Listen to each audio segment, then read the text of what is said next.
ये विविध भारती है, देश की सुरीली धड़कन। सखी सहेली कार्यक्रम आप सुनेंगे बस थोड़ी ही देर में।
सखी सहेली।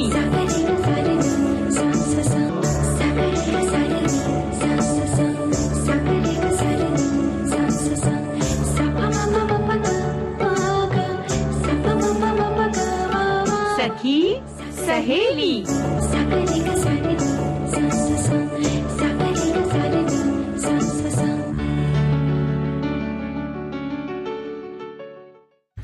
सभी सखियों, सहेलियों, सखाओं को राजुल का प्यार भरा नमस्कार। चंचल, आपको भी नमस्कार। नमस्कार राजुल जी, आपको और सभी सुनने वालों को, जिसमें सभी सखा सखी शामिल हैं, सभी को नमस्कार।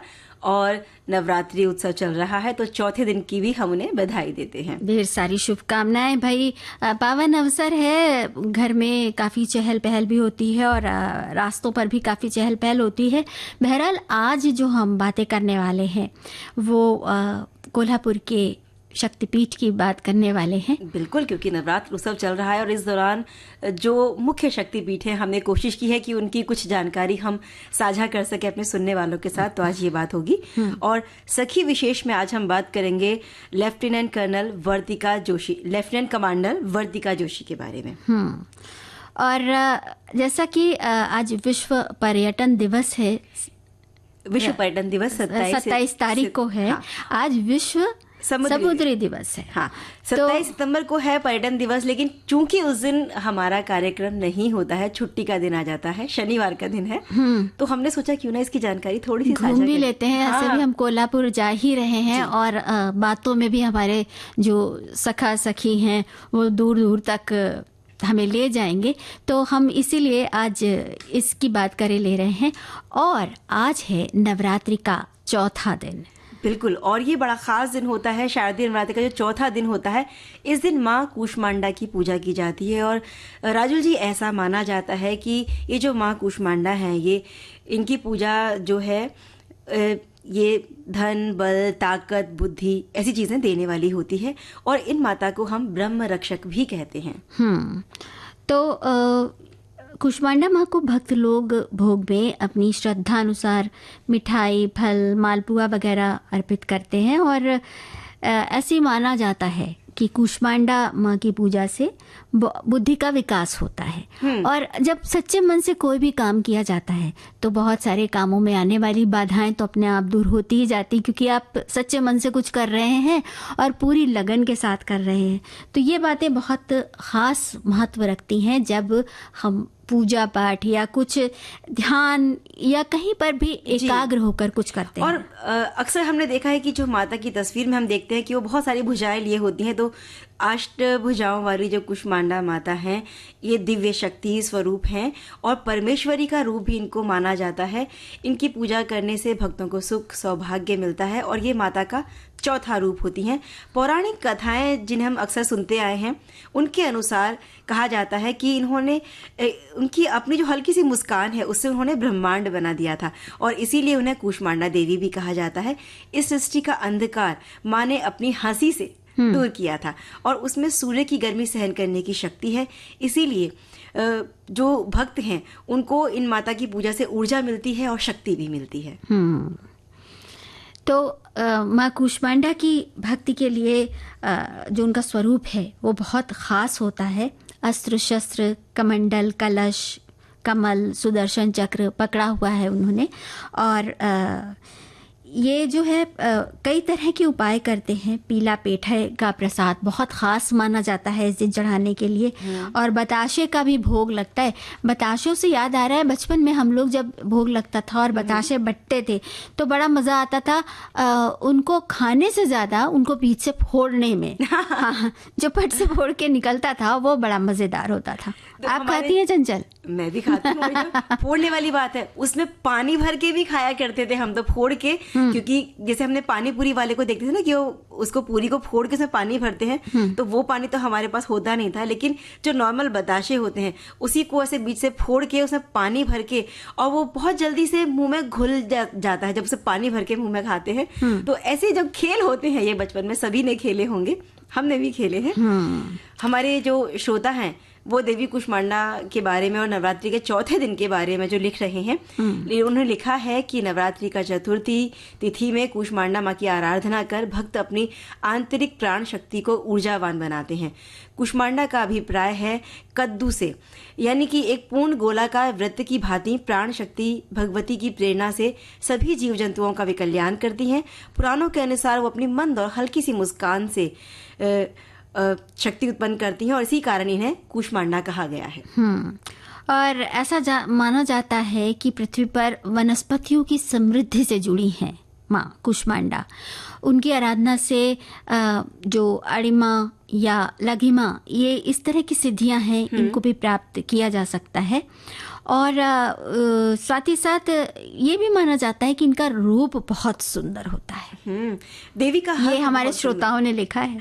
देवी का हर रूप बहुत सुंदर है। हमारे श्रोता लिख रहे हैं नवरात्रि के चौथे दिन माँ कुष्मांडा की पूजा की जाती है, और चौथे दिन की देवी के रूप में इनका रूप बड़ा सुंदर है। और महादेव माता पार्वती का विवाह इसी रूप में हुआ था। तो देवी ने बहुत सारे अवतार लिए हैं और बहुत सारी कथाएं हम सुनते आए हैं, लेकिन अभी हम एक गीत सुन लेंगे। जयकारा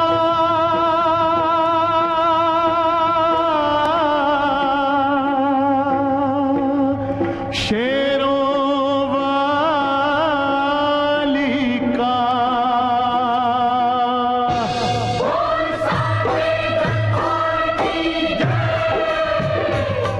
दुर्गा है मेरी माँ, अम्बे है मेरी माँ, दुर्गा है मेरी माँ, अम्बे है मेरी माँ, दुर्गा है मेरी माँ, अम्बे है मेरी माँ, दुर्गा है मेरी माँ, अम्बे है मेरी माँ। बोलो जय माता की, बोलो जय माता की, जो भी दर पे आए वो खाली ना जाए।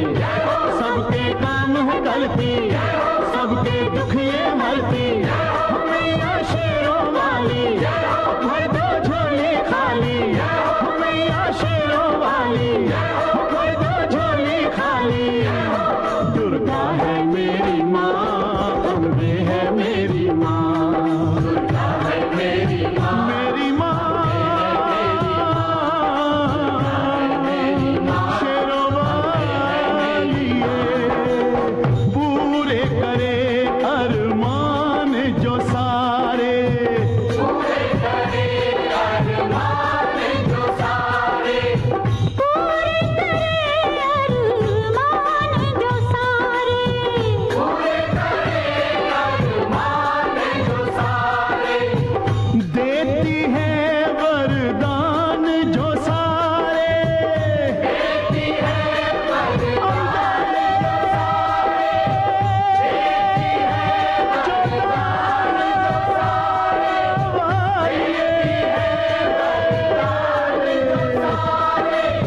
देती है वरदान जो सारे। दुर्गा है मेरी माँ, अम्बे है मेरी माँ, दुर्गा है मेरी माँ, लाटा वाली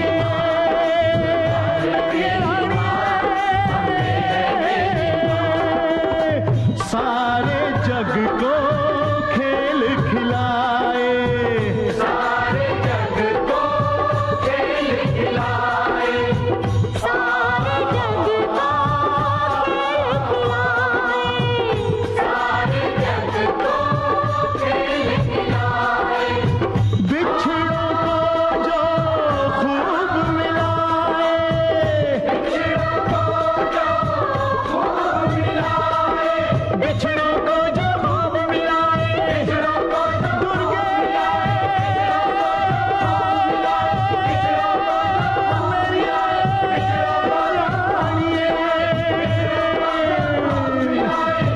बिछड़ों को जो खूब मिलाए। दुर्गा है मेरी माँ, अम्बे है मेरी माँ, दुर्गा है मेरी माँ, अम्बे है मेरी माँ, शेरों वाली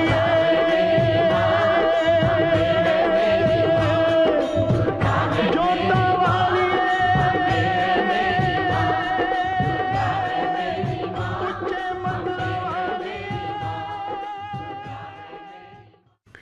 देखिए चंचल, हमारे एक साथी ने कहा है कि आज चौथा दिन है ना माँ कुष्मांडा का, इनको रॉयल ब्लू रंग पसंद आता है। ये जानकारी दी है। भाई नवरात्र में तो अलग अलग रंग होते हैं हर दिन के, और उसी हिसाब से लोग ड्रेसेस पहनते हैं, तो इन्होंने ये हमें बताया है। इनको विशेष रंग पहना जाता है। और पहले ऐसा होता था ना कि महिलाएं सिर्फ इस दौड़ में शामिल होती थी, लेकिन अभी पुरुष, बच्चे, सभी को हम देखते हैं कि उन रंगों में रंगे हुए और एक ही रंग में। और बहुत सारे तो दफ्तरों में या स्कूल कॉलेजेस में अपनी पिक्चर्स क्लिक करके भी वो लोग सोशल मीडिया पर डालते हैं, अपलोड करते हैं। बड़ा अच्छा लगता है। यहाँ तक कि जब गरबा खेलने हमारे सुनने वाले जाते हैं, जो हमारे अड़ोसी पड़ोसी जाते हैं, वो भी सब देखते हैं तो एक ही रंग में रंगे हुए, रंग बिरंगे रंग तो पहने ही होते हैं, लेकिन जो उस दिन का विशेष रंग होता है उसमें उस परिधान त्योहार का तो मतलब ही यही है ना कि सबको एक रंग में, आनंद के रंग में रंग देना। अब आनंद के रंग में से आज आपने कौन सा रंग छाटा? भाई चंचल ने तो बहुत सारे सुंदर सुंदर रंग छाट लिए हैं और बड़ी दिखरे निखरी से दिख रही हैं। वैसे आपकी जो बताशे वाली बात थी ना, हाँ। तो उस पर हमारे एक साथी कह रहे हैं कि अब तो सालों भर बताशे नहीं दिखते हैं, पर नवरात्रि में सभी दुकानों पर दिखाई देते हैं क्योंकि माता को भोग लगाया जाता है। और इन्होंने बताया कि केले बताशे से माता का खोइछा भी भरा जाता है। बिल्कुल, ये जो परंपराएं हैं हर प्रांत में अलग अलग तरह से निभाई जाती हैं और अपनी अपनी जगह जिस तरह से भी आप देवी को प्रसन्न करने के लिए आराधना करते हैं, भक्ति करते हैं, आप उसमें लगे रहिए।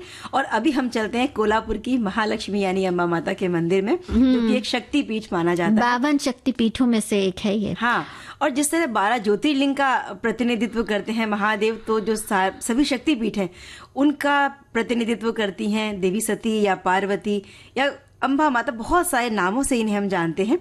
तो ये जो महत्वपूर्ण शक्तिपीठ हैं ये तीर्थ स्थल भी माने जाते हैं और महालक्ष्मी को या अम्बाबाई को समर्पित है कोल्हापुर शक्तिपीठ। कुछ दंत कथाएं भी प्रचलित हैं। उनमें से एक जो सबसे ज्यादा मानी जाती है कि यहाँ पर देवी सती का त्रिनेत्र गिरा था। तो साल में सिर्फ 2 बार सूरज की किरणें मूर्ति पर पड़ती हैं, जो इस मंदिर की एक रहस्यमयी विशेषता है।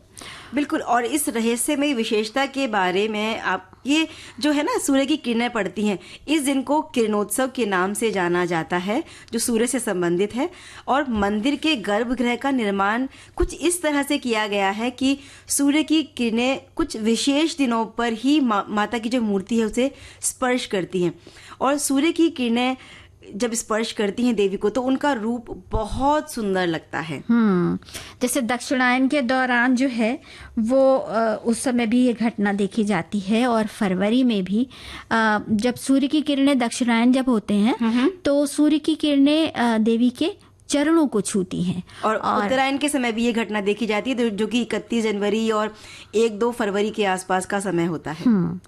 तो ये इसका दर्शन करने के लिए बहुत दूर दूर से लोग आते हैं।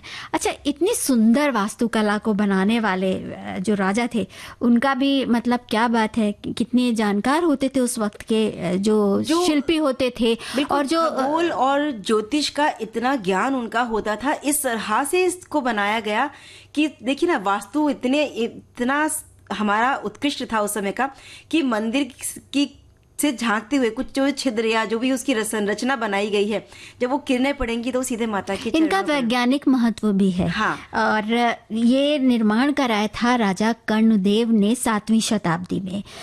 तो वास्तुकला चालुक्य साम्राज्य से समृद्ध है और ये मंदिर अपनी अनूठी वास्तुकला, खूबसूरत नक्काशी और स्वयंभू हीरा मिश्रित रत्नशिला से बनी देवी की मूर्ति के लिए प्रसिद्ध है। ऐसा कहा जाता है कि मंदिर की वास्तुकला श्री यंत्र पर आधारित है। इसमें 5 शिखर, 3 मंडप और नक्काशीदार खंबे हैं। और देवी की जो मूर्ति है वो लगभग 7000 साल पुरानी मानी जाती है। देवी की मूर्ति हीरा मिश्रित रत्नशिला, जिसे बलुआ पत्थर भी कुछ लोग बताते हैं, उससे बनी हुई है और ये स्वयंभू है। इसका वजन करीब करीब 40 किलो का बताया जाता है। देवी ने सुंदर सा एक रत्न जड़ित मुकुट पहना हुआ है और इस मूर्ति की ऊंचाई लगभग 2 फुट 9 इंच की है और यहाँ पत्थर से बना हुआ महालक्ष्मी देवी का वाहन सिंह भी बना हुआ है और 4 भुजाएं इसमें देवी की हैं। एक से महालंगा फल यानी नींबू का फल है और गौमेद की गदा है, एक में ढाल है और एक में पान पत्र लिया हुआ है माता ने। कोल्हापुर मंदिर की जो दीवारें हैं वो भी बहुत सुंदर हैं। आलों पर फूलों की सुंदर नक्काशी है और जो दीवारें हैं वहाँ पर नृत्य करती अप्सराएं हैं जिन्हें योगिनियाँ कहा गया है। माता की योगिनियाँ होती है ना। और गर्भगृह के ऊपर एक मंदिर है जिसमें भगवान गणेश की प्रतिमा और सामने एक शिवलिंग है जिसे मातुलिंग कहा जाता है। गर्भगृह के बाहर भगवान शंकर के वाहन नंदी की स्थापना की गई है। और जब हम मंदिर के अंदर प्रवेश करते हैं तो एक दीवार पर श्री यंत्र उकेरा हुआ है। पूर्व दिशा में सबसे ऊंचे मंडप के नीचे महालक्ष्मी और मध्य मंडप के नीचे कूर्म यानी कि कछुआ, उनका जो वाहन कहा जाता है, और पश्चिम मंडप में नीचे गणपति चौक है। गर्भगृह के मेहराब से कुछ दूरी पर काले पत्थर से बना हुआ एक और प्रवेश द्वार है। पूरे मंदिर का भार इसी ढांचे पर टिका हुआ है और इस द्वार को शिव और शक्ति का प्रतीक कहते हैं। क्या बात है। कोल्हापुर महालक्ष्मी मंदिर का जो रेनोवेशन था वो 11वीं शताब्दी में शिलाहार वंश के राजा गंधरादित्य ने करवाया था। उन्होंने देवी की परिक्रमा के लिए एक मार्ग भी बनवाया था। उत्तर और दक्षिण में देवी सरस्वती और महाकाली के 2 गुंबद हैं जो एक घुमावदार मार्ग से जुड़े हुए हैं। और इस मंदिर का रंग मंडप जो है वो षटकोणीय है और 2 भागों में बटा हुआ है। मंदिर में जो पहला तोरण बना है उसे रंग मंडप कहते हैं और पहले तोरण का जो शुरुआती भाग है उसे दर्शन मंडप कहते हैं और यहीं से हमें देवी महालक्ष्मी यानी अंबाबाई के सबसे निकट दर्शन हो जाते हैं। क्या इतना मतलब मन कैसे आनंद से भर जाता है जब हम ऐसे वास्तु के नमूने देखते हैं और किसी ऐसे पावन स्थल पर जाते हैं। तो मंदिर का जो दूसरा भाग है यानी कूर्म मंडप, वहाँ पर विराजमान कछुए के कारण इसका ये नाम पड़ा है। रंग मंडप और कूर्म मंडप दोनों में बेसॉल्ट कर्नाटक पत्थर और काले कडप्पा पत्थर से का इस्तेमाल किया गया है और उससे कई नक्काशीदार स्तंभ बनाए गए हैं। मंदिर का जो तीसरा भाग है ये गणपति चौक है जहाँ भगवान गणेश का मंदिर है और ऋषि अगस्ती और उनकी पत्नी लोपामुद्रा की मूर्तियां यहाँ बनी हुई हैं। महालक्ष्मी मंदिर से गणपति चौक तक का जो भाग है वो लगभग काले पत्थर से बना है। आगे का निर्माण मराठा काल में लकड़ी से किया गया था और जो बाहरी मंदिर है, सबसे बाहरी मंदिर है, उसे गरुड़ मंडप कहा जाता है। इसका निर्माण दाजी पंडित ने 1838 और 1843 के बीच करवाया था। छत्रपति शिवाजी महाराज की पुत्र वधू ताराबाई ने कोल्हापुर महालक्ष्मी मंदिर के उत्तरी प्रवेश द्वार के पास एक तोप लगवाई थी उन्होंने वहां पर। और ये तोप देवी महालक्ष्मी को प्रणाम करने के लिए कुछ खास दिनों में चलाई जाती है। कोल्हापुर मंदिर क्षेत्र में मणिकर्णिका और काशी नाम के 2 जलकुंड भी हैं और मंदिर एक पंचकोणीय दीवार से घिरा हुआ है। इस दीवार में 4 प्रवेश द्वार हैं। पश्चिम में मुख्य प्रवेश द्वार से देवी की मूर्ति आसानी से दिखाई देती है। और कोल्हापुर के महालक्ष्मी मंदिर खुलने का जो समय है वो है 4 बजे और सुबह 5:30 से 6 बजे और इस बीच में काकड़ आरती की जाती है 5:30 से 6 के बीच में, जिसमें देवी को मक्खन और चीनी का भोग लगाया जाता है।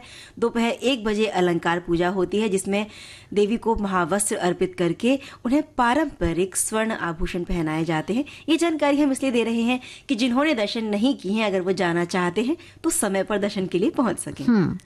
और रात में जो है वो धूप आरती होती है 8:15 बजे से, मतलब 8:15 से। आरती के बाद देवी को लड्डू और करंजी का भोग लगाया जाता है। बड़ा स्वादिष्ट होती है करंजी। और रात 10 बजे शेज आरती होती है। इस समय देवी को दूध और चीनी का नैवेद्य चढ़ाते हैं और 10:30 बजे मंदिर के बंद होने का समय है। और राजवल जी, ये जो शारदीय नवरात्रे हैं ये कोल्हापुर शक्तिपीठ के लिए कह सकते हैं कि बहुत बड़े उत्सव का समय होता है और बहुत उत्साह से लोग श्रद्धालु यहाँ पहुँचते हैं और इसे मनाते हैं। नवरात्रि के दौरान दैनिक आरती के समय में कुछ बदलाव भी कर दिए जाते हैं, यानी कि ये जो समय हम बता रहे हैं, हो सकता है कि जब हमारी बातें सुनकर कुछ सुनने वाले पहुंचे तो ये इस बात को कह रहे हैं, इसलिए हम बता रहे हैं कि विशेष अवसरों पर कुछ बदलाव हो जाते हैं वहाँ पर। और उत्सव के दौरान देवी को फूलों से सजाकर शोभा यात्राएं निकाली जाती हैं, और जैसे आपने बताया ना कि तोप रखवाई गई है, उन तोपों से देवी को सलामी दी जाती है। तो भाई ऐसी सुंदर सी बात, इतनी सुंदर जगह की सैर हमने की है। और वैसे भी जो ये समय है नवरात्र का, वहाँ पर तो आजकल जगह जगह पंडाल सजे दिखते हैं, गरबा की धूम दिखती है। मतलब जहाँ पर सोसाइटीज़ हैं, जहाँ पर बिल्डिंग्स हैं, वहाँ पर भी जो खाली स्थान होता है ज़रा सा, वहाँ पर लोग इकट्ठे होके गरबा करते हैं। और गरबा का जो ख़ास मतलब यही होता है कि देवी को अपनी जो पुष्पांजलि है, अपनी जो आराधना के फूल हैं जो हम अर्पित करते हैं, जो हम वो नाच गा कर होते हैं तो नृत्य करते हैं, और नृत्य के जो पुष्प है वो समर्पित करते हैं।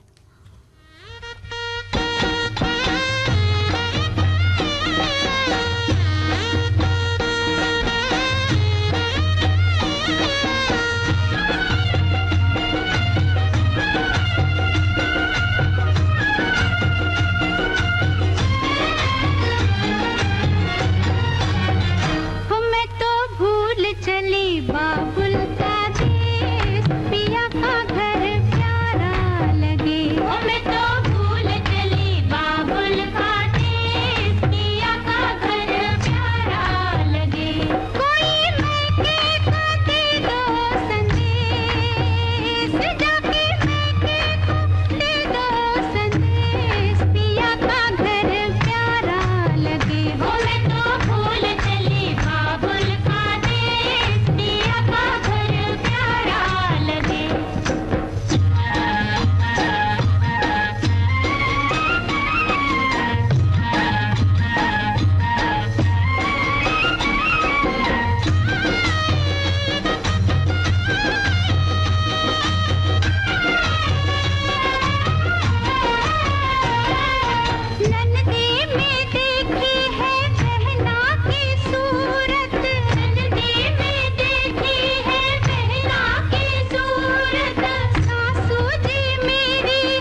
जीएसटी काउंसिल ने बीमा पर लगने वाले 18% टैक्स को घटाकर 0 कर दिया है। ऐसे में जीवन बीमा लेने वालों को अब सिर्फ इंश्योरेंस का प्रीमियम ही भरना होगा और इस पर कोई भी अतिरिक्त टैक्स नहीं देना होगा। ये हेल्थ इंश्योरेंस लेने वालों के लिए बड़ा फायदा है क्योंकि LIC को पहले से ही इनकम टैक्स में छूट मिली हुई है। वहीं अब GST भी हटने से बीमा लेना फायदे का सौदा होगा।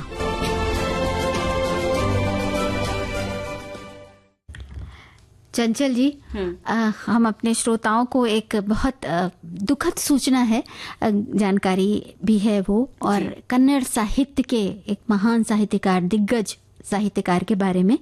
प्रसिद्ध उपन्यासकार और लेखक SL भैरप्पा का बुधवार को बेंगलुरु के एक अस्पताल में दिल का दौरा पड़ने से निधन हो गया था। और ये कन्नड़ साहित्य के दिग्गज उपन्यासकार थे और उनकी किताबें जो हैं वो मानवीय भावनाओं को गहराई से दर्शाती हैं। 94 वर्ष की आयु में इनका निधन हुआ। इन्होंने संसार को अलविदा कहा और 2015 में आपको साहित्य अकादमी पुरस्कार से सम्मानित किया गया, 2016 में पद्मश्री से सम्मानित किया गया और 2023 में भारत सरकार ने साहित्य और शिक्षा के क्षेत्र में उनके योगदान के लिए श्री भैरप्पा को पद्म भूषण से सम्मानित किया। और आप इनकी कुछ किताबों का जिक्र कर रही थी ना कि इन्होंने बहुत अच्छी जो इनके उपन्यास जो हैं या इनकी जो भी लेखनी जो इनकी बनी, तो अगर हम बात करें कुछ खास इनकी जो कृतियां हैं तो उसमें एक है उत्तरकांड, और इसमें रामायण का जो अंतिम भाग है उसे बड़े नए अंदाज में प्रस्तुत किया गया है। एक उपन्यास है इनका पर्व। इस उपन्यास में महाभारत की कहानी को एक साधारण इंसान के नजरिए से देखा गया है। इसी तरह से एक उपन्यास इनका है आवरण, जिसमें धार्मिक सहिष्णुता और ऐतिहासिक सत्य पर सवाल उठाती ये इनकी कृति है। कुछ और रचनाएं जो बहुत चर्चित इनकी हुई वो है सार्थ और द्विधा। इनकी बहुत सारी रचनाओं को हिंदी के साथ बहुत सारी अन्य भाषाओं में भी रूपांतरित किया गया था। जैसा कि आपने बताया कि ये मूल रूप से कन्नड़ लेखक रहे हैं, लेकिन इनकी लेखनी जो थी, इनकी जो कृतियां थी, उन्हें बहुत सारी भाषाओं में अनुवादित किया गया। साहित्य के जो उपासक साधक होते हैं उनके कार्य की यही तो विशेषता होती है कि वो किसी भाषा विशेष में, किसी प्रदेश विशेष में बंद कर नहीं रह जाते, बल्कि संसार में, देश को तो छोड़ो, संसार तक उनकी पहुंच होती है। मतलब अनेक विदेशी भाषाओं में भी उनकी रचनाएं अनुदित की जाती हैं और लोग पढ़ते हैं, बाहर के लोग भी पढ़ते हैं, हमारे देश के लोग भी पढ़ते हैं। तो यही खासियत होती है साहित्य, इसीलिए कहते हैं हमेशा समृद्ध रहता है और जीवन को भी समृद्ध करता है। और हम कितना भी सोशल मीडिया से या मोबाइल से जुड़े रहें, ई बुक से जुड़े रहें, लेकिन एक किताब को या उपन्यास को, किसी भी कृति को छू कर उसे महसूस जब किया जाता है, उस रचना को, उसकी बात ही अलग होती है। बिल्कुल। जीएसटी काउंसिल ने कमर्शियल बिजनेस में टैक्स को और भी सरल बना दिया है। अभी तक होटल के कमरों पर जीएसटी की 4 दरें लगती हैं। 1000 रुपए से कम कीमत वाले होटल रूम पर 0 जीएसटी है, जबकि 1000 से 2499 रुपए तक के होटल के कमरे पर 12% जीएसटी लगता था। 2500 से लेकर 7499 रुपए तक के होटल कमरे पर 18% टैक्स लगता है। इससे ज्यादा कीमत का होटल रूम है तो उस पर 28% जीएसटी लगता है। लेकिन अब होटल के कमरों पर सिर्फ 2 ही रेट लगाए जाएंगे। 7500 से कम कीमत वाला कमरा है तो 5% और ज्यादा है तो 12% जीएसटी देना होगा। और अब सखी सहेली कार्यक्रम में रुकते हैं इस अंतराल के लिए।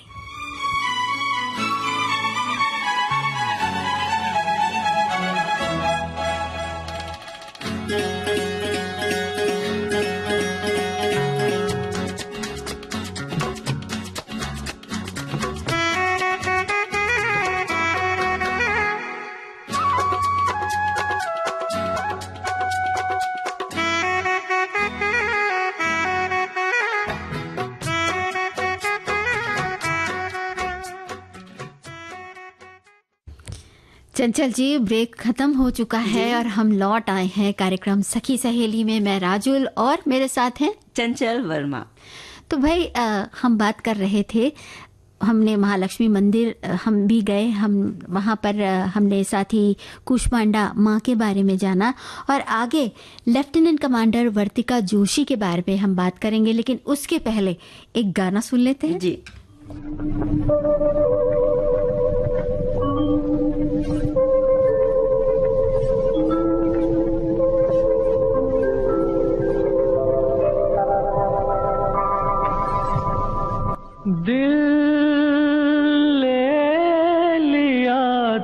इसको मत बेकरार करना, इसका कोई नहीं है इस दिल को प्यार करना। अय्या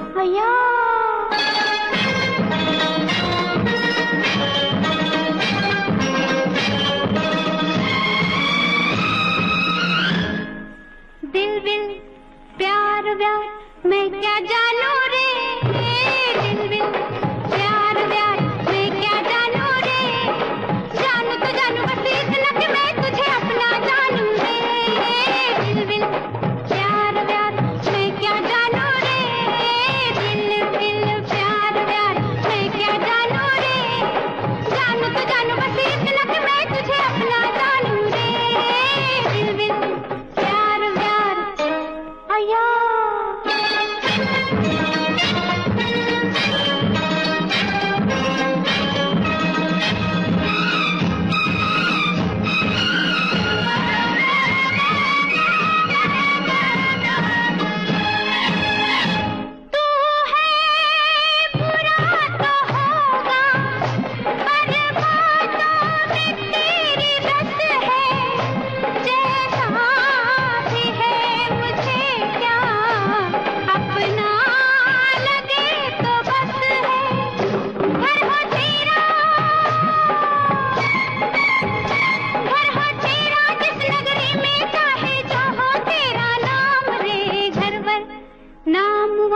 मैं क्या जानू रे, घर पर नाम वाम मैं क्या जानू रे, जानू तो जानू बस इतना कि मैं तुझे अपना जानू रे, दिल दिल प्यार प्यार।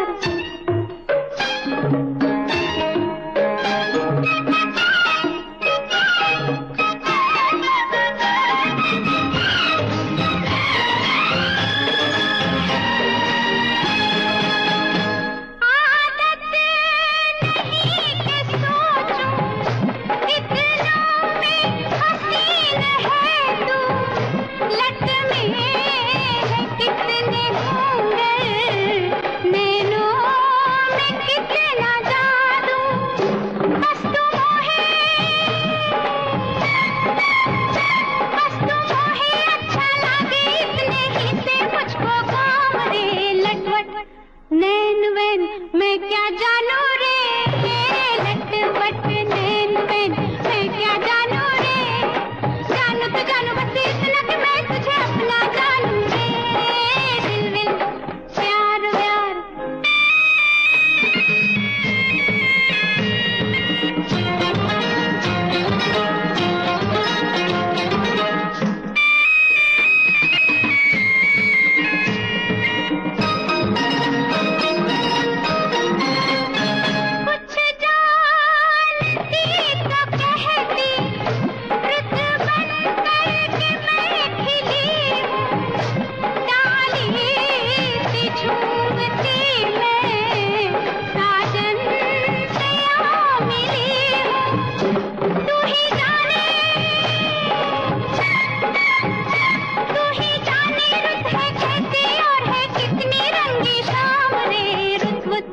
शाम वाम मैं क्या जानू रे, रुत वुत शाम वाम मैं क्या जानू रे, जानू तो जानू बस इतना कि मैं तुझे अपना जानू रे, दिल दिल प्यार प्यार। शागिर्द फिल्म का जो ये गाना है ना, हाँ। ये जो शब्द युग्म होते हैं ना, दिल हाँ। विल प्यार व्यार खाना वाना उसका बड़ा सुंदर उदाहरण है। हमारे एक साथी लिख रहे हैं, उन्होंने बड़ी अच्छी जानकारी साझा की है कि ये छत्रपति संभाजी नगर के बारे में, वहाँ पर स्थित मंदिर के बारे में है। बताया कि कर्णपूर्णा में स्थित है। कुलस्वामिनी जैसी मूर्ति कर्णपूर्णा में स्थित है। यहाँ घट स्थापना से लेकर दशहरे तक 10 दिन का मेला आयोजित किया जाता है। सुबह 3 बजे से लेकर रात 11 बजे तक भक्त लोग दर्शन को आते हैं। दशहरे के दिन बालाजी की मूर्ति को रथ में रखकर भक्त खींचते हैं। गोविंदा गोविंदा के नाम का जाप होता है। रात को माता रानी को सुलाकर शारदीय पूर्णिमा कोजागरी के दिन माता की पुनः स्थापना करते हैं। ऐसे बहुत सारे उत्सव हमें देश के कई हिस्सों में देखने को मिल जाएंगे, जिनकी एक अनूठी, कहते हैं ना कि बहुत उत्सव जैसे ये मनाते हैं और बड़ा आनंद देते हैं ऐसे उत्सव। और ये देखिए ना चंचल कि हमारे ये जो शारदीय नवरात्र हैं, इसमें जो देवी के जितने रूप हैं, हाँ। है ना, जैसे प्रथम शैलपुत्री, द्वितीय ब्रह्मचारिणी, तृतीय चंद्रघंटा, चौथी कुष्मांडा, ऐसे ये पूरा जो नारी जीवन का एक पूरा यात्रा है, हाँ। उसको दर्शाती है। इसी में एक रूप माता का ऐसा भी है जहाँ उन्होंने छोटा एक बालक अपनी गोद में लिया स्कंद हुआ। माता, हाँ। कल है वो दिन। तो कहना हम यही चाह रहे हैं कि स्त्री के बहुत सारे रूप हैं जहाँ वो हमें नजर आती है, और स्त्री का एक रूप शक्ति का भी होता है, पुत्री के रूप में, फिर जो उनकी ब्रह्मचारिणी रूप है, उसके बाद सारा जो ट्रांसफॉर्मेशन होता जाता है महिलाओं के जीवन में, वो पूरा जैसे हमारे इस त्योहार के दौरान हमें दिखता है। और अगर देखा जाए तो नवरात्र नारी की शक्ति को जगाने का एक समय है। नारी की ही सिर्फ क्यों, बल्कि सभी की शक्ति को जगाने का समय है। और जब शक्ति की बात आती है तो हमें आज की नारी की वो शक्ति याद आती है जो कहाँ कहाँ क्या क्या कर डालती है। तो ऐसी ही आज की नारी की अगर हम बात करें तो लेफ्टिनेंट कमांडर वर्तिका जोशी भी वो हैं जिन्होंने सुनहरे अक्षरों में अपना नाम दर्ज कर दिया, क्योंकि इन्होंने काम ही ऐसा किया। भारतीय नौसेना की लेफ्टिनेंट कमांडर हैं ये वर्तिका जोशी। इन्होंने INSV तारिणी के पहले 6 सदस्यीय महिला भारतीय दल की एक कप्तान रही हैं, और वर्तिका जोशी ने 2010 में नौसेना अधिकारी ये बनी थी। इन्होंने अपने 1 दशक से अधिक के कार्यकाल में बहुत बड़ी बड़ी उपलब्धियां हासिल कर ली। उत्तराखंड के पौड़ी क्षेत्र की वर्तिका जोशी हैं ये, और इनके नेतृत्व में भारतीय नौसेना की 6 महिला अफसरों ने 254 दिनों में 3 महासागर, 4 महाद्वीप और 5 देशों का सफर पूरा किया और देश को गौरव से नवाजा। क्या बात है। भारतीय नौसेना की महिला अधिकारियों के 6 सदस्यीय दल ने पाल नौका INSV और जिसको इंडियन नेवल सेलिंग वेसल कहा जाता है, पूरा इसका फुल फॉर्म है INSV का, तारिणी से पूरी दुनिया का चक्कर लगाया था। तो आपने कहा ना 6 महिलाओं का ये दल था, तो इसमें उनके अलावा उनके दल में जो थी, ये थी लेफ्टिनेंट पायल गुप्ता जो देहरादून से हैं, लेफ्टिनेंट कमांडर प्रतिभा जामवाल जो हिमाचल प्रदेश से ताल्लुक़ रखती हैं, लेफ्टिनेंट कमांडर पी स्वाति जो आंध्र प्रदेश की हैं, लेफ्टिनेंट विजया देवी जो मणिपुर की हैं, और लेफ्टिनेंट B ऐश्वर्या जो तेलंगाना से थी। ये सभी इस जो ये दल था इसमें शामिल थी। और वर्तिका जोशी ने महत्वपूर्ण नाविका सागर परिक्रमा अभियान दल का नेतृत्व किया और दुनिया में अपनी तरह के इस अभियान को सफल भी बना दिया। भारतीय नौसेना के नौकायन पोत तारिणी के महिला चालक दल ने, जिनके बारे में हमने अभी बताया, इतिहास में तो एक नया रास्ता बनाया ही, बल्कि अपने डर पर विजय प्राप्त करने का, एक चुनौती को स्वीकार करने का और उसे पूरा करने का, और एक बिल्कुल अच्छी तरह से बनी हुई टीम के रूप में एक लक्ष्य की ओर बढ़ने का, और उस लक्ष्य की ओर बढ़ते हुए जो छोटी छोटी समस्याएं आ रही हैं उन्हें सुलझाने का, जो उन समस्याओं को सुलझाकर कैसे हम आगे बढ़ते जाएं, ये सब सिखाती है उनकी ये कार्यप्रणाली। बिल्कुल। और नाविका सागर परिक्रमा में 6 सदस्यों ने लगभग 254 दिन, जिनकी हम बात कर रहे हैं, इसको पूरा किया था, और 22,000 समुद्री मील की जो दूरी है इसको तय किया था, जिसमें उन्होंने अशांत समुद्र, चिलचिलाती धूप, कड़ाके की ठंड, बर्फीली हवाएं, यानी किन किन चीज़ों का सामना किया होगा, और इस साहस से इस यात्रा को उन्होंने पूरा किया, जो कि बहुत अनोखी है। और वो खुद बताती हैं कि 55 फुट लंबे नौकायन पोत पर ये जब जा रही थी अपनी टीम के साथ, तो बहुत सारे ऐसे लम्हे भी आए जब बहुत खुशी से भर गई, आनंद का अतिरेक हो गया, और बहुत बार ऐसा भी हुआ कि निराशा से सबके चेहरे लटक गए। यहाँ तक कि वापसी करते समय इनकी नाव का स्टीयरिंग गियर भी टूट गया। लेकिन इस दौरान भी इन्होंने अपने लक्ष्य पर ध्यान केंद्रित रखना सीखा, मतलब हिम्मत नहीं हारी। बिल्कुल, यही इन सभी साहस महिलाओं के साहस की बात है। और इस साहसिक कार्य के लिए वर्तिका जोशी को नौसेना मेडल, साहसिक खेल पुरस्कार, नारी शक्ति पुरस्कार जैसे अन्य पुरस्कारों से भी नवाजा जा चुका है भाई, क्योंकि काम ही इन्होंने ऐसा किया था, अपनी टीम को साथ लेकर ये चली। तारिणी की यात्रा को भारतीय नौसेना द्वारा बनाए गए एक वृत्तचित्र में भी देखा जा सकता है।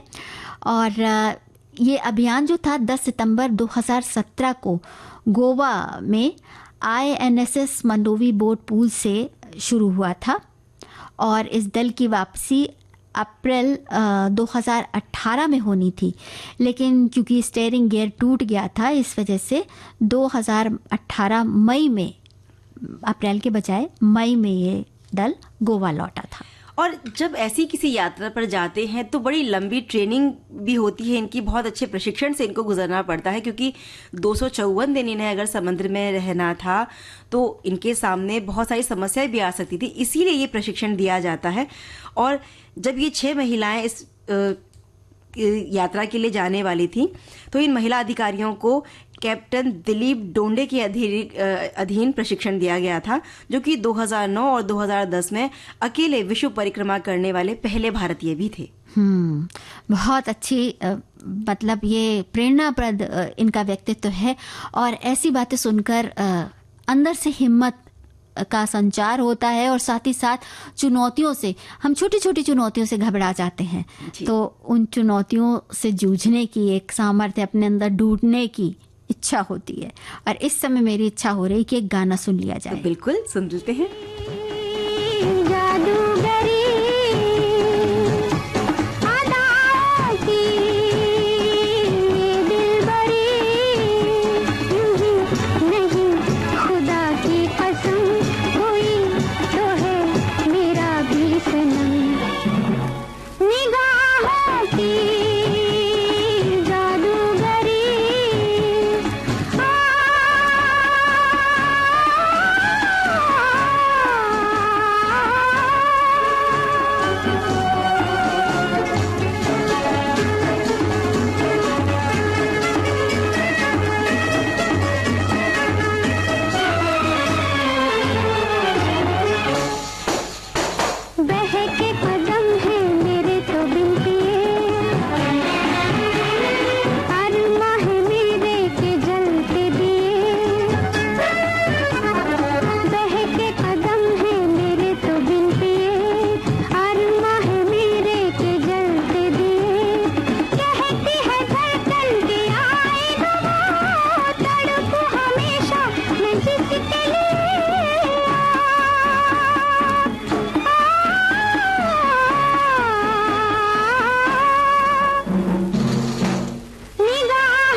चंचल, आप पूछ रही थी ना, ये शबनम फिल्म का गाना है, लता मंगेशकर की आवाज, प्रेम धवन के बोल और उषा खन्ना का संगीत।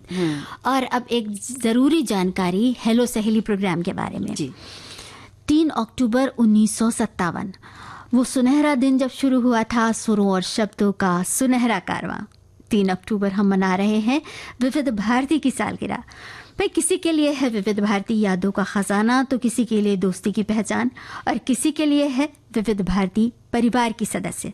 तो बताइए, आपके लिए क्या है विविध भारती? विविध भारती के वो कौन से कार्यक्रम हैं जो आपके हमसफर बने? किस गाने को सुनकर आप मुस्कुरा उठे?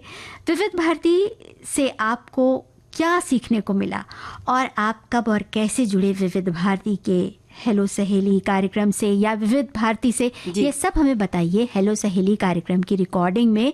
और इस रिकॉर्डिंग में साथी सखियां ये भी बताएं अपने दिल की बातें साझा करें, विविध भारती से जुड़ी सुनहरी यादें। रिकॉर्डिंग मंगलवार दिन में 3 बजे से होगी। टेलीफोन नंबर है 40024662 और STD कोड है 022। प्रसारण 3 अक्टूबर दिन में 3 बजे से। तो बिल्कुल सखियों ने सूचना नोट कर ली होगी, और वो जब कॉल करेंगी तो इस बारे में हमसे बात करेंगी। और अब हम बात कर रहे हैं उनसे विश्व समुद्री दिवस के बारे में, जिसका आयोजन हर साल सितंबर के अंतिम गुरुवार के दिन किया जाता है, और आज साल का अंतिम गुरुवार ही है। अंतर्राष्ट्रीय समुद्री संगठन यानी IMO द्वारा इसका आयोजन किया जाता है। ये दिन विश्व व्यापार में समुद्र उद्योग के योगदान को समझने, समुद्री सुरक्षा को बढ़ावा देने और महासागरों की सुरक्षा करने का एक अवसर कहे। समुद्र क्षेत्र के महत्व को तो बताता ही है, लोग इसके बारे में जागरूक हों, और जो पर्यावरण है उसमें समुद्र की क्या भूमिका है, और समुद्री पर्यावरण के बारे में हम क्या योगदान दे सकते हैं, ये सभी बातों की जानकारी देने के लिए और इस बारे में हमारा ध्यान आकर्षित करने के लिए ये दिन मनाया जाता है। और शिपिंग तथा अन्य समुद्री गतिविधियों के महत्व के बारे में भी हमें पता होना चाहिए। साथ ही साथ जो समुद्री क्षेत्र में सुरक्षा है वहाँ पर भी हमारा ध्यान जाना चाहिए, जिसमें जहाज, चालक दल और उनके सामान की सुरक्षा, ये सब सुनिश्चित करना शामिल है। ये दिन महासागरों के पर्यावरणीय महत्व को समझाने और समुद्री पर्यावरण पर मानवीय गतिविधियों के प्रभावों के बारे में जागरूकता बढ़ाने के लिए किया जाता है। बिल्कुल, ये दिन उन तमाम नाविकों और समुद्री पेशेवरों को भी समर्पित है जो बहुत कड़ी मेहनत करते हैं, उनका हम सम्मान करते हैं, और लंबे समय तक ये लोग अपने घर परिवार से दूर रहकर विश्व व्यापार को वो अच्छी तरह से चलता रहे, इसमें सहयोग देते हैं। समुद्री क्षेत्र को आए दिन उन्नति भी मिले, नए और टिकाऊ तकनीकों को लागू किया जा सके, और महासागरों को कार्बन मुक्त भविष्य के लिए प्रोत्साहित करने के लिए भी ये दिन बहुत महत्वपूर्ण है। और इस साल यानी 2025 की अगर हम बात करें तो जो समुद्री दिवस के लिए थीम रखी गई है वो है हमारा महासागर, हमारा दायित्व, हमारा अवसर। ये जो विषय है या जो ये थीम है इस बात को बताती है कि विश्व की अर्थव्यवस्था में महासागर की कितनी महत्वपूर्ण भूमिका है, क्योंकि विश्व का लगभग 80% से भी अधिक व्यापार समुद्रों के माध्यम से ही किया जाता है। व्यापार की तो बात है ही, लाखों लोगों के लिए रोजगार और भोजन का भी जरिया है समुद्र। अनगिनत समुद्री प्रजातियों का घर है समुद्र, और पृथ्वी का संतुलन, जलवायु संतुलन बनाए रखने में भी बहुत बड़ा योगदान देता है। तो ये सब हमें ही संभालना है, हम सबको मिलकर संभालना है, और प्रदूषण को ज्यादा से ज्यादा दूर रखना है।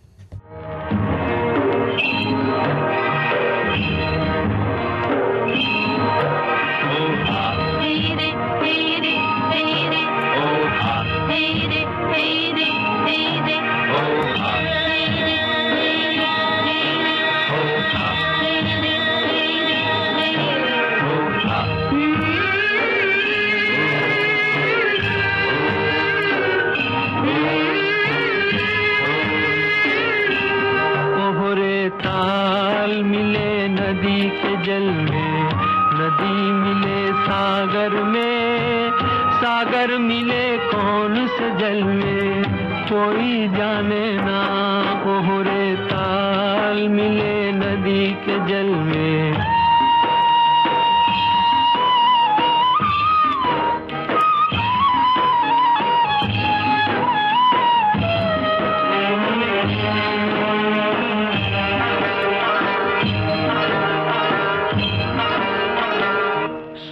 सूरज को धरती तर से, धरती को चंद्रमा, धरती को चंद्रमा, पानी में सीप जैसे प्यासी हर आत्मा, प्यासी हर आत्मा। ओ मितवारे पानी में सीप जैसे प्यासी हर आत्मा, बूंद छुपी किस बादल में कोई जाने ना, ओहरे ताल मिले नदी के जल में, नदी मिले सागर में, सागर मिले कौन से जल में कोई जाने ना, ओहरे ताल मिले नदी के जल में।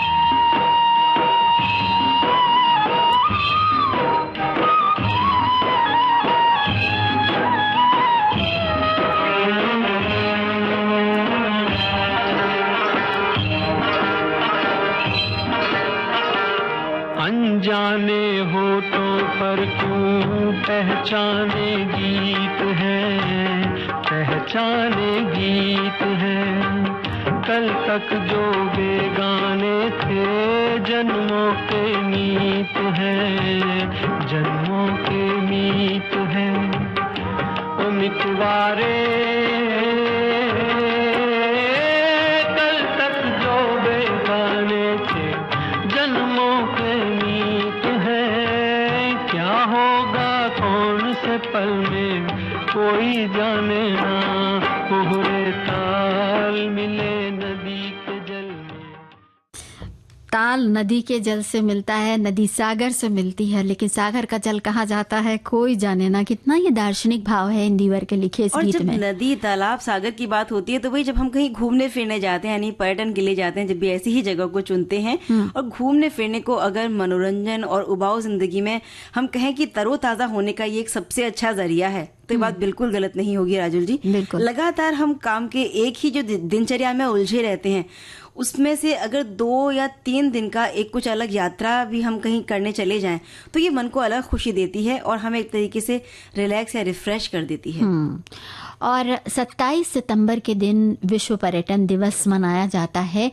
1980 में संयुक्त राष्ट्र महासभा ने इस दिन को आयोजित करने की शुरुआत की थी और इसी दिन साल 1970 में विश्व पर्यटन संगठन का संविधान स्वीकार किया गया था। ये हमारा जो देश है वो 5 विश्व के 5 शीर्ष पर्यटक स्थलों में से एक है। यहाँ पर सबसे ज्यादा वो है। विश्व पर्यटन संगठन और world tourism and travel council और पर्यटन के क्षेत्र में अग्रणीय संगठनों ने भारतीय पर्यटन को सबसे ज्यादा तेजी से विकसित हो रहे क्षेत्र के रूप में बताया है और पर्यटन देश का तीसरा सबसे बड़ा विदेशी मुद्रा अर्जित करने वाला उद्योग है। बिल्कुल। और सैलानी दूर दूर से पर्यटन के लिहाज से बिल्कुल ऐसी स्थलों की सैर करने के लिए आते हैं और आसानी से अगर इस दिन को हम बढ़ावा देते हैं, जानकारी मिलती है तो लोग कर सकते हैं। निजी क्षेत्रों में विमान कंपनियों में देश की उड़ान भरने की जो इजाज़त है उसको भी महत्वपूर्ण भूमिका अदा की गई है इस दिन के तहत। तो भारत में जो पर्यटन क्षेत्र है ना, जो खासतौर पे गोवा, केरल, राजस्थान, उड़ीसा, मध्य प्रदेश, उत्तराखंड, हिमाचल, उत्तर प्रदेश, झारखंड, आंध्र प्रदेश, ये वो क्षेत्र हैं जो कि पर्यटन के जरिए से बहुत अच्छा लाभ देश को पहुंचाते हैं। और पर्यटन की बात हो रही है तो हमारे एक साथी का एक संदेश है। उड़ीसा की चिल्का झील के सफर के बारे में उन्होंने बताया है कि करीब 35-40 लोग थे। इस समय सफर के दौरान समुद्र में तूफान आ गया और हमारी बोट जोर से लहराने लगी। वहां के अन्य बोट वालों ने अपनी बोट हमारे बोट के आसपास लगा दी ताकि लहरें बोट को ना छू पाएं और हमें सुरक्षित स्थान पर ले आए। क्या बात है, हम इन्हें बधाई देते हैं सुरक्षित पहुंचने की। हाँ। और सुनते हैं गीत।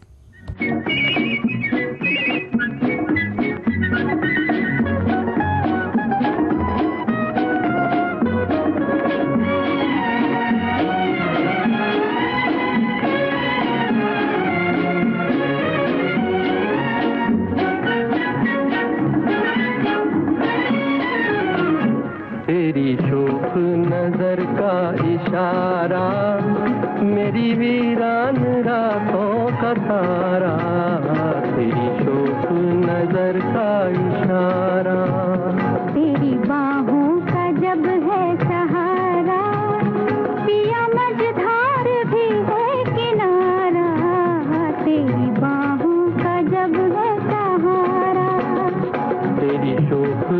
नजर का इशारा, मेरी वीरान रातों का तारा, तेरी शोक नजर का इशारा।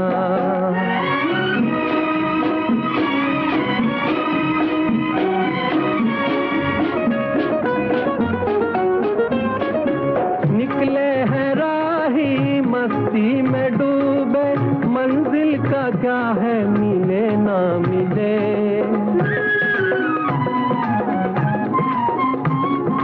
निकले हैं राही मस्ती में डूबे, मंजिल का क्या है मिले ना मिले। तुम साथ हो तो किस्मत से अपनी, शिकवे कहाँ के गिले। हो जी हो, तेरी शोक नजर का इशारा, मेरी वीरान रातों का तारा, तेरी शोक नजर का इशारा। तेरी बाहों का जब है सहारा, पिया मझधार भी है किनारा, तेरी बाहों का जब है सहारा। चंचल, जी। बहुत सुंदर सा ये गाना पतंग फिल्म का।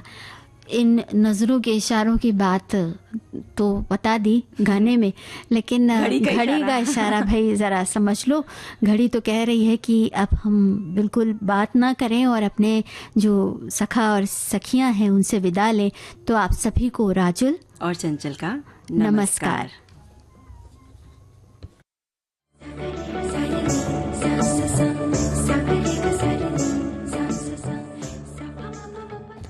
सखी सहेली कार्यक्रम की प्रस्तुतकर्ता अनुश्री पाठक।